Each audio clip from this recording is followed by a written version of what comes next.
Guys, we've got the one and only, as what they're saying in the group today, the Bachelor, the next Bachelor. The next Bachelor in Australia. We've got Brent with us, guys, from our season. Yo, yo, yo. Woo! Can we get some claps, Darcy? Yeah. He always puts in sound effects. It's great. I love it. Love it. Thanks for sitting with us today, Brent. We're very excited. My pleasure. Should we just jump straight into? Actually, someone just put that on in our group. You are not a gift to humanity, Tamara. Good riddance and good luck. And they just put that. Someone's been making memes. Really gonna let it go. You'll never live that down. How does it feel, Brent, that one of your quotes, it's become part of Australian vocabulary now? It has. I mean, I didn't think it turned into that, but I mean, I'm quite proud. Put it that way. I'm proud. Not just that, it created a movement. I had young girls coming up to me going, ever since you did that, I managed to get away from a toxic relationship and I dumped him. I said those words and I left and I was like, wow. Yeah. So that's a huge impact to have on people.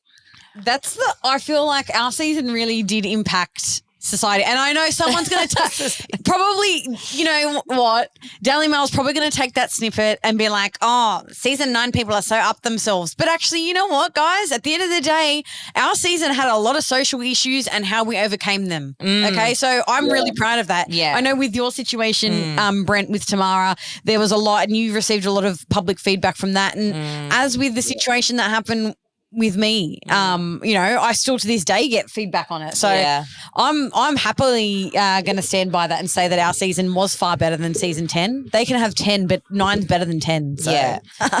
Look, we're definitely going to get to this current season of MAFS. We're going to get there, babe. Yeah. We know that Brent's been doing his own recaps on Instagram, which our listeners love. Yes. So we will get there. They are absolutely frothing it. But let's take it back. You know, we've had Jack on, we've had Al on. Jack and Courtney. Yes. And now we've got you on. And let's go way back to I guess MAFS. We had questions in the group, you know, why did you go on? Do you regret it? Do you wish that you could have done things differently? Let's talk about your MAFS experience. Well, I mean, from the start, I mean, obviously, we were all in lockdown. There wasn't much to do. Exactly. Yeah, look, you know, there's something that we can admit, and it's you realize that if you go on something like this, there's going to be a certain amount of attention you're going to get, and you know it, right? Yes. But I think my parents were quite concerned about me going on at the start, basically because they watch, they know what happens, they know that it can go left or right. And, you know, for me, I literally said to them, if you trust me, just trust me, because I will literally be me. I'm only literally going to be the exact person you see, and I'm just going to wing it and see how it goes. So I guess that was the start of it, and I'm pretty happy with how everything turned out. Yeah. I mean, you can't really predict that. A lot of shit just went sideways, but... No, that's the thing. You can't predict anything when it comes to MAFS. I think people, you know, I know a lot of... you know, talk this year is that people are going on it for clout, and you really can see that. But also, people are going on to this season with a plan, right? They've got this, they've got a plan to, I don't know, get a career out of it or get something out of it, and they're going already onto these shows for the wrong reasons, right? And they're not being their authentic self, and that's why I think they're having such a bad rap right now, and why the season's having such a look at Kai's spine. Sorry. Her shackles are up. She's in Fez mode. Sorry, my kittens are in the corner. Because the ones on top there, they're just playing. Oh. You know what someone said to me? I can't remember who said it to me, but it was really poignant and actually resonated with me, is that the people that go on these shows, aka us, are always the loudest ones of our group, right? Doesn't mean we're the loudest people in society or we're the, you know, we're the most out there people. We're always the most, I guess, confident or the most extroverted people in our group of friends or our family. And I know for myself that's true. Yeah, I know too. I definitely am. Yeah. Have you met my friends? Because I tell you now, I'm a puppy compared to some of my friends. Oh, really? So. Well, I mean, maybe you're the exception to the rule. Yeah, maybe Brent's the exception. But when we all come together in MAFS, imagine you've got all of these different people, mainly all are extroverts in their group of friends and family. Yeah. That's why you get this incredible, I guess, dynamic. Yeah. That's like push-pull over like different directions, different personalities. It's heavy and light on like all these different spectrums of personalities. Yeah. Did you think, Brent, that going on to the show, like you would have had an experience like you did? You know, like did you honestly think that they were going to match you with someone like Tamara? No way. There's no way you could have predicted what we actually went through. And like, for me, I remember when we were taken away to hotels before we entered the experiment, every female I'd walk past while going for a run or anything like that, I'd be like, oh, is that her? Oh, is that her? Yeah. Is that I her? was doing the same, honestly. I feel Yes. Yeah. And then there's no way you could have imagined that it would be like that.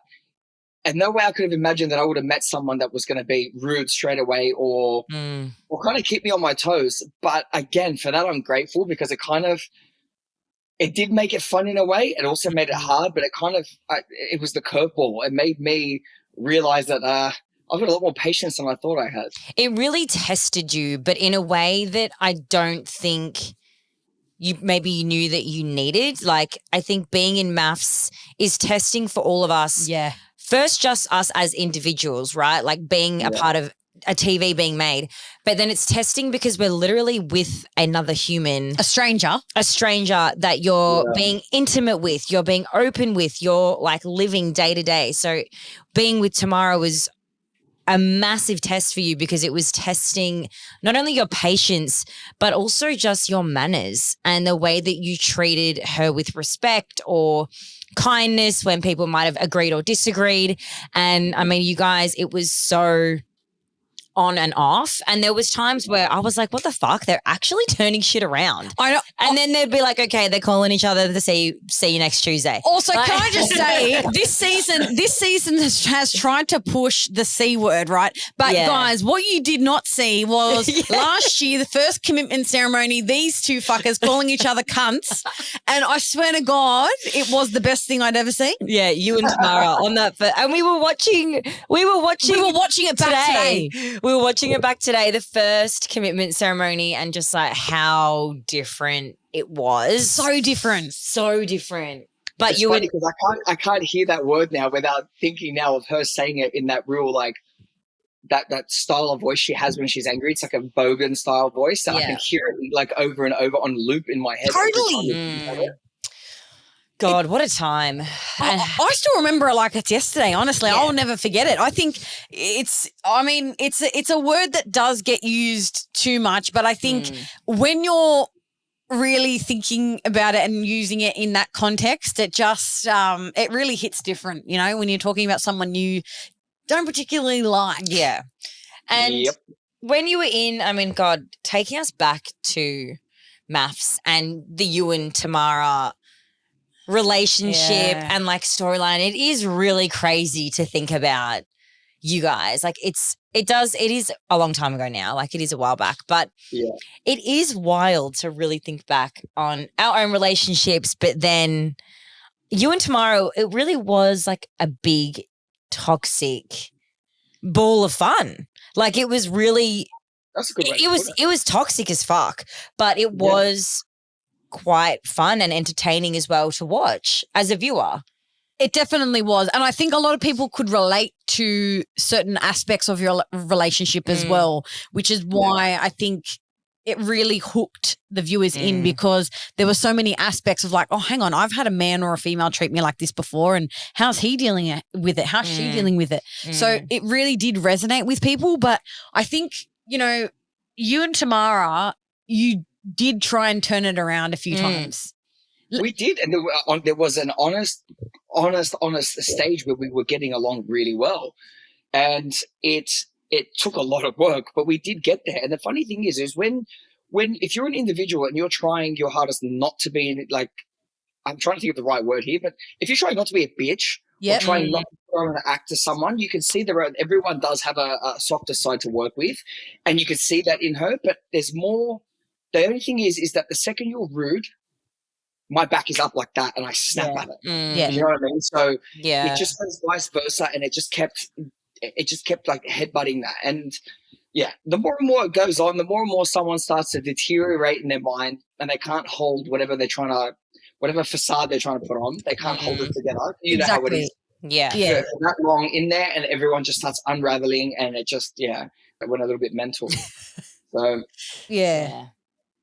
yeah, I mean, it definitely did. I feel like everything did really unravel after the couples retreat. And I mean, the similar things happening this season too. But it just, you know what happens, guys, is that you're just in this for so many weeks and you really aren't in the real world. Oh, no, you completely lose yourself. Like, you lose yourself. You think that you are in control of the situation. You're not. You think you know what the fuck you're doing. But when you watch it back or when you get home after you've actually left Sydney, well, for me, when I came back home and I was with my people back in my city, I was like, wait, who have I actually been for the past 3 months?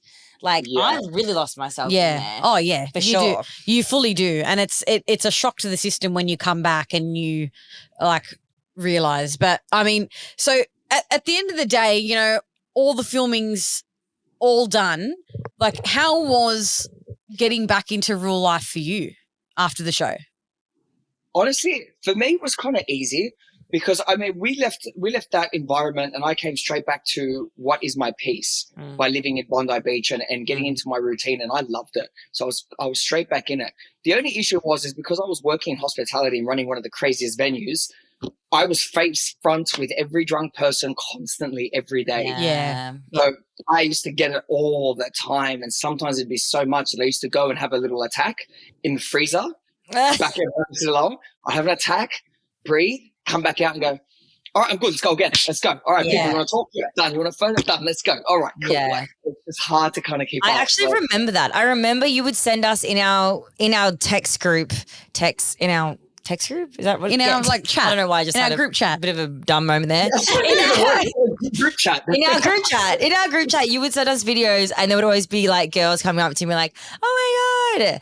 And I remember that. That feels like ages ago. It does, but it feels like yesterday at the same time. Yeah. Like honestly, it's such a crazy experience that I feel like it really does shape you. And I don't know, it's like imprinted in your brain like a tattoo is. It's always there. Like it might fade, but it's always there on you. Yeah. You know? I mean, we'll always be different from our maths experience. Oh, fully. It will always stay with us. Because maths is on now, and because we're watching it and kind of you're getting a different perspective from other people that are in it now, it's going to bring up a lot of things that we've been through and all of that. That's why it keeps it quite fresh in our brains. Yeah. And since maths, I guess some people wanted to know, have you spoken to Tamara? I mean, obviously we kind of know, but I mean, we haven't asked you in a long time. Yeah, I mean, who knows? Who knows? Maybe you've we haven't spoken to Tamara, so I don't know. We're actually best friends now. Yeah. Wow. Anyone even believe that? Like, hey, you never know. Weirder things have happened. I mean, I haven't actually spoken to Tamara since we filmed. Since she called you. Since she prank called me. Yeah, since she prank called us, But I actually didn't speak to her directly. Yeah, which I did warn you guys not to answer. I was saying in the chat for an answer. I remember seeing it and I had this weird feeling it was them, and I'm playing Xbox and I'm like, nope. And I just kept saying, I'm like. Wish we did that. Wish we did that, but no. No communication or? No, none at all. The last time, before it was airing for us, it was supposed to come out, they were like, would you do interviews together and stuff like that? I was like, yeah, sure. I don't mind. I go, look, I'm not the one with a grudge. I said my piece because I deserved to get it out the way I did, and that was it. But I don't, I have no ill will against her. Yeah. Then we're like, yeah, cool. We kind of chatted a little bit at that point, and then we did some stuff together. But it was as if, the fact of the matter is I did something that she knew was going to destroy her on TV, which was the walkout from Final Bouts. I don't think she ever let that go. So the second that she could get some sort of little article that looked like I was with someone else, she tried to use it against me and start a fight. She sent me an essay. There was a photo of me, Jack, Al, and Celine all walking together. I remember this. Yeah. Yep. Someone cut them out and just put me and Celine and said date night. And she sent me an essay, and I go, first of all, I'm not reading this whole damn message. You're fucking dreaming. I go, I don't read essays from anyone. I go, number two, I go, here's the original photo. It was sent to me. Here's the original. So I've got all the proof. No, you went on a secret date and you said I did stuff with Mitch, and I go, are you dumb? Are you not reading what I just said to you? I go, so this was your plan? Fuck? Like, just to use something against me? I went, here, I'm going to show you how I'm going to handle this. Block. And that was it. Yeah, wow. And that's actually, it. While we're here, you know what's funny? I actually don't know what her name's. Talking about all this stuff like brings up old memories, man. Do you still have the message, Brent? No. I deleted it. I didn't even want it in my phone. No, I deleted that. I'm just, oh, wait. Oh, my God, I do. Oh, I do. Yeah, no. I did give a response. Yeah, I showed what the clip was. I sent her the real photos, wrote a reply, and blocked. Wow. I won't say out loud what name saved under. I'm going to leave that. I didn't even know I still had it. But that's hilarious. Wow.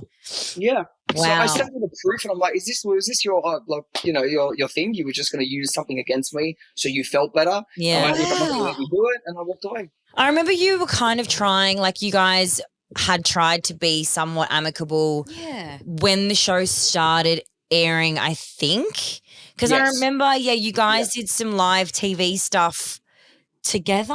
I'm kind of remembering. So towards the start, you obviously were just trying to like do some TV together and all of that kind of stuff to keep it amicable. But obviously stuff came up and that led to, I guess, that conversation being blocked. Yeah. Didn't it? So, I mean, I didn't have time for the bullshit. I knew what was going on. I'm just like, look, I'm doing this for you for a united front. I know you're probably not going to get a lot of positivity coming from what they're going to see. Yeah. So I thought, I didn't obviously say it like that because obviously she'll get a backup. Her ego will be hurt. So I was like, look, I can do a united front. I can be there with you. We could do it together. Why don't we just have some fun with it? Like, it doesn't have to be drama. Yeah. And as one little thing came out and she tried to use that, I went, nope. Yeah. Yeah. Wow. It just got so toxic. And like to think about our cast and how mental things got for us between our cast after the show finished airing.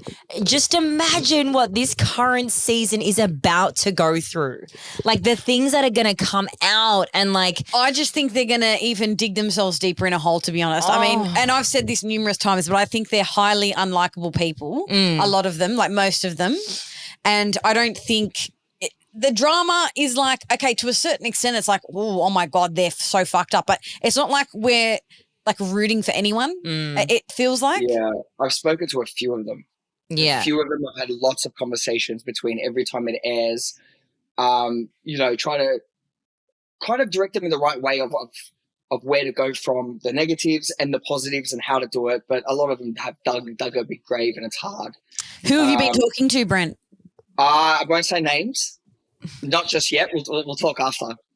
Can you?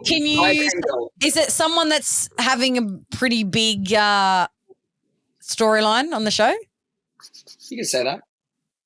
You can say that.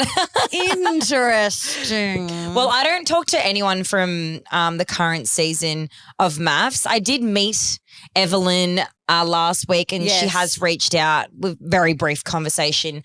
Dom probably chats to more of the cast and I get the goss through her because I don't know shit about the season. I don't hear anything. Look, but to be honest with you, I've kind of tapped out this week. Yeah. I think this is my week where I'm like, okay, like I've fucking had enough. But before we get to the new season, I feel like we keep going there. I know we keep going there because there's so much we need to fucking so much. Okay, so you said you don't regret going on MAFS. I can tell you definitely don't regret going on MAFS. Another question from one of our Facebook group members is, would you ever do another reality TV show? I definitely would do another reality TV show. Definitely not a dating one, but we'll get into that later. But it's, I don't think I can do anything like that again anyway. But I definitely want to do reality TV. I suppose just it depends on what comes across and what suits. Okay. And the reason why you said not dating, is it because you are looking for a relationship now or are you just enjoying your own space? This is a question. Are you in a relationship? This is the big... Yes, I am. Oh, you are? I am. Oh my God, is this like, are we getting, what's the breaking news? Is this breaking news? Is this something that people don't know? No, not really. Hang on, ladies. I've got this. It was just charged and now it's going down again. So give me 2 seconds, right in the middle of the pod. I thought he was joking. I know. I was like, what? Okay, breaking news. Have you said this anywhere? Does anyone know that you're in a relationship? Yes, but it's not it didn't come out as an official thing. Do you want me to start from the start? Yes. Yes, please. Because this is news to us, like big time. This is news. We don't know what's going on. So you obviously saw when I broke up with Taylor. Yes. Yep. Yeah. Okay. So we were broken up a long time before it became public. You know, it was. I tried to keep her out of that limelight because, you know, we chose this life. She didn't. Yeah. So I tried to, you know, keep it as low key as possible. I didn't want to be one of those people that jumps on and goes, "Hey guys, we've broken up. Here's the reason. Feel sorry for me. I want attention." I was like, I don't want any of it. And I wanted to keep her out of it. So we had broken up. We just went through a lot of shit. And it was, I don't think I was mentally in the right place to be in a relationship. But when we first met, it was amazing. The story was amazing. It was great, but I eventually started crumbling, and it's hard to try and keep up this persona of always being happy and everything. And there was so much going on, and so much I was trying to achieve. And you know, in the state of that, I started treating her bad too, and I realized it.